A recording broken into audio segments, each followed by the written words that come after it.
And ఇప్పుడు director Praveen గారి మాటలు వినేద్దాము. Yes yes come on everybody, ఒక్కసారి గట్టిగా చెప్పండి ఫర్ అవర్ డైరెక్టర్. హలో, ఎలా ఉంది trailer? Thank you. First I want to thank Ram garu for launching the trailer.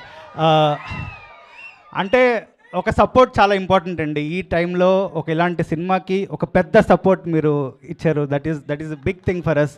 ఎందుకంటే ఇలాంటి సపోర్ట్కి మీలాంటి పెద్దది యాడ్ అయితే it will be a boost for everybody. టీమ్కి చాలా ఎంకరేజ్మెంట్ వస్తుంది. So thank you so much for launching.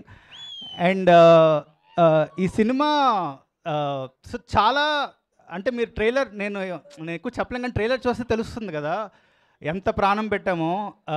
So నా ఫస్ట్ 2 సినిమాలు శుభం అండ్ సినిమా బండి. సో అది ఒక జానర్ ఆఫ్ ఫిల్మ్స్. ఇది ఒక బిగ్ స్కేల్. నా వరకు it was one of very personal film for me. అంటే అందరూ అంటేవారు ఓకే వీడు చిన్న సినిమాలు చేసుకుంటూ బతికేస్తాడేమో అనుకున్నాడు, కానీ ఈసారి నేను పెద్ద సినిమాకి ఏం చేస్తున్నా, 3 పెద్ద స్టార్స్తో చేస్తున్నాను.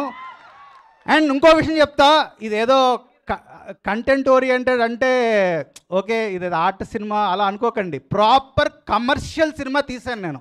And I believe in it.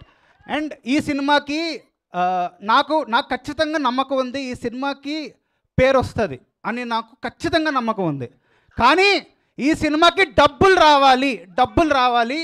And ఈ సినిమాకి డబ్బులు వస్తే చాలామంది ప్రొడ్యూసర్స్ ఇలాంటి కంటెంట్ మీద ఇన్వెస్ట్ చేయడానికి రెడీగా ఉన్నారు. Many are waiting for Paradha to come out.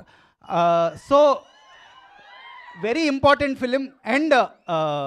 And Anupama గారికి it's a huge film for her. చూడండి, అనుష్క గారు అరుంధతి చేస్తున్నప్పుడు ఒక ఛాన్స్ ఇచ్చారు, మీరు పెద్ద ఛాన్స్ ఇచ్చారు అనుష్క గారు కదా. ఈసారి మా అనుపమకు ఒక ఛాన్స్ ఇవ్వండి. Her first solo film, she is going to rock. మీకు థియేటర్ నుంచి బయటకు వచ్చాక అనుపమ కొత్త వర్షన్ చూడబోతున్నారు మీరు. తను ప్రాణం పెట్టి చేసింది ఈ సినిమా. నేను చెప్తున్నాను ఈరోజు చాలా చాలా తనకి ఫేవరెట్ సినిమా ఇది. సో మీ అందరూ డబ్బులు ఇచ్చి టికెట్ కొనుక్కొని ఓటీటీ కోసం వెయిట్ చేయకుండా, ప్లీజ్ ఓటీటీ కోసం వెయిట్ చేయకుండా ఈ సినిమా థియేటర్లోనే చూడండి. కష్టపడి లే లదాఖ్, మనాలి అన్నీ వెళ్ళి చూసాం మేము. అండ్ ఒకవేళ నేను చెప్పేది ఇప్పుడు మీకు నమ్మకం కలగకపోతే రివ్యూస్ చూస్తారు కదా అందరూ. ఈ సినిమా రివ్యూ బాగుంటేనే సినిమా చూడండి. నేను ఇప్పుడే చెప్తున్నా, రివ్యూ బాగుంటేనే సినిమా చూడండి. This is my challenge. Thank you so much. Super confidence Praveen garu. Of course ఇంత మంచి